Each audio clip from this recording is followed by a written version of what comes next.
Good morning, students. Welcome you to the physical science class. I hope you are all staying healthy at home. Keep a book on your table right in the middle.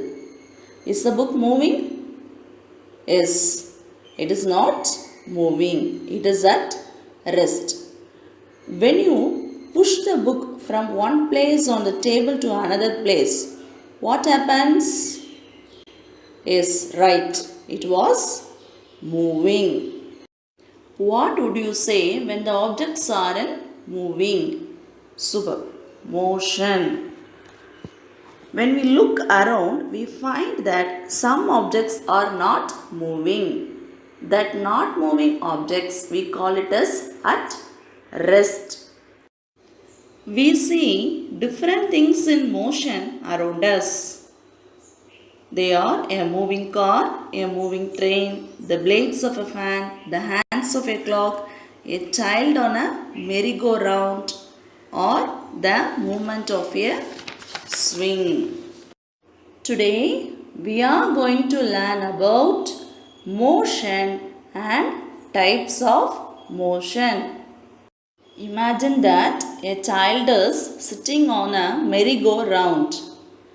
To a person standing a little away from the merry-go-round, the position of the child changes every second. The child appears to be moving, but a bicycle that is parked nearby does not.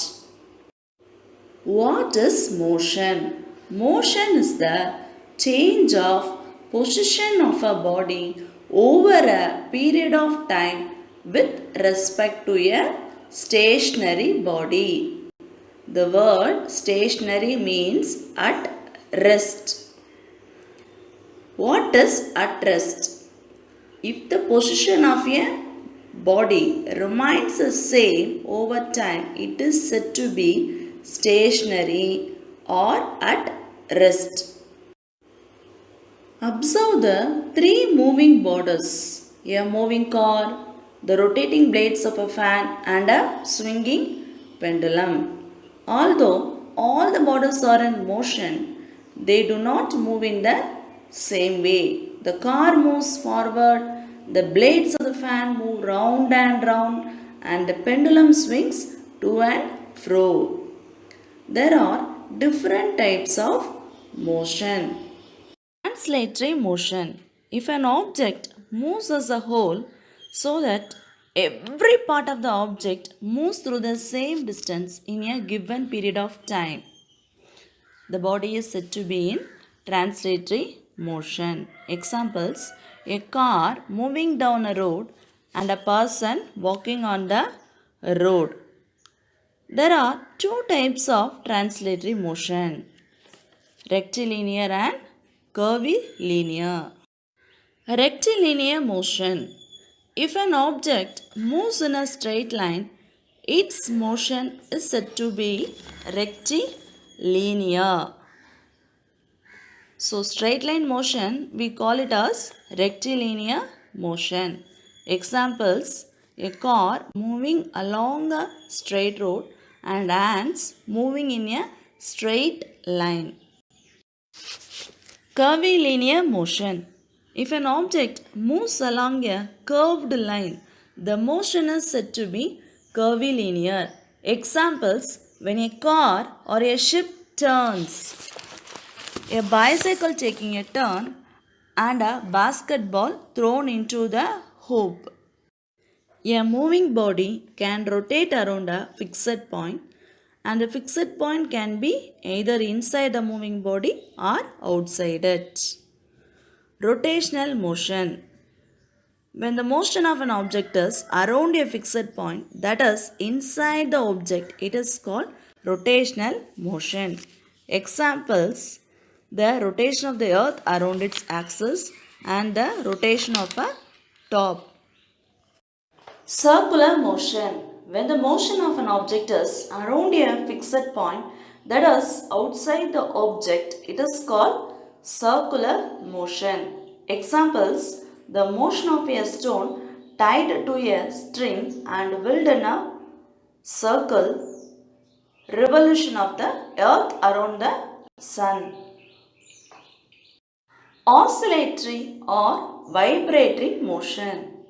When the body moves to and fro about a fixed point, it is said to be in oscillatory motion or vibratory motion. Examples: oscillations of a pendulum, the vibration of a stretched wire, and the movement of a swing.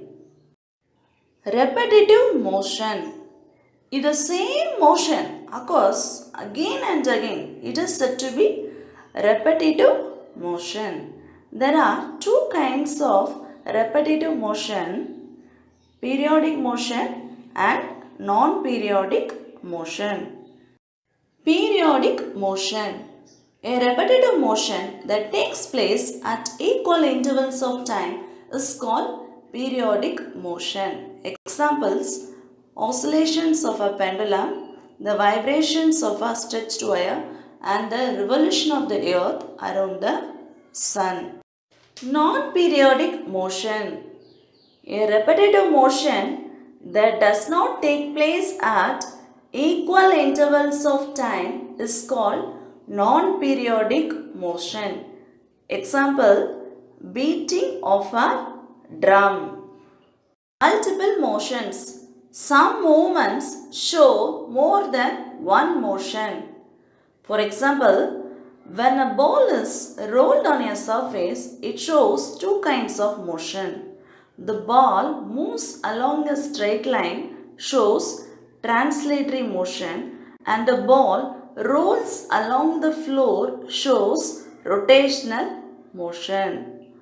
Another example is the movement of a screw being driven into a piece of wood. The screw shows both rotational motion as it is being rotated with the screwdriver and translatory motion as it moves into the piece of wood. I will ask you few questions. What is motion? Good. Motion is the change of position of a body over a period of time with respect to a stationary body. When is an object is said to be at rest? Excellent. If the position of a body remains the same over time, it is said to be stationary or at rest. What are the two types of translatory motion? Very good. Rectilinear and curvilinear motion. What is vibratory motion? Good. When a body moves to and fro about a fixed point, it is said to be in oscillatory motion or vibratory motion. Let us recap what we have learned today. Motion. Motion is the change of position of a body over a period of time with respect to a stationary body. Types of motion. Translatory motion. The motion of a body as a whole through a distance. There are two types of translatory motion: rectilinear and curvilinear. Rectilinear motion is in straight line. Curvilinear motion is in curved line. Rotational motion. Motion of an object is around a fixed point, that is inside the object. Circular motion. Motion of an object is around a fixed point, that is outside the object. Oscillatory or vibratory motion. To and fro motion about a fixed point. Repetitive motion. Motion occurs again and again repeatedly. Periodic motion. A repetitive motion which takes place at equal intervals of time. Thank you, students.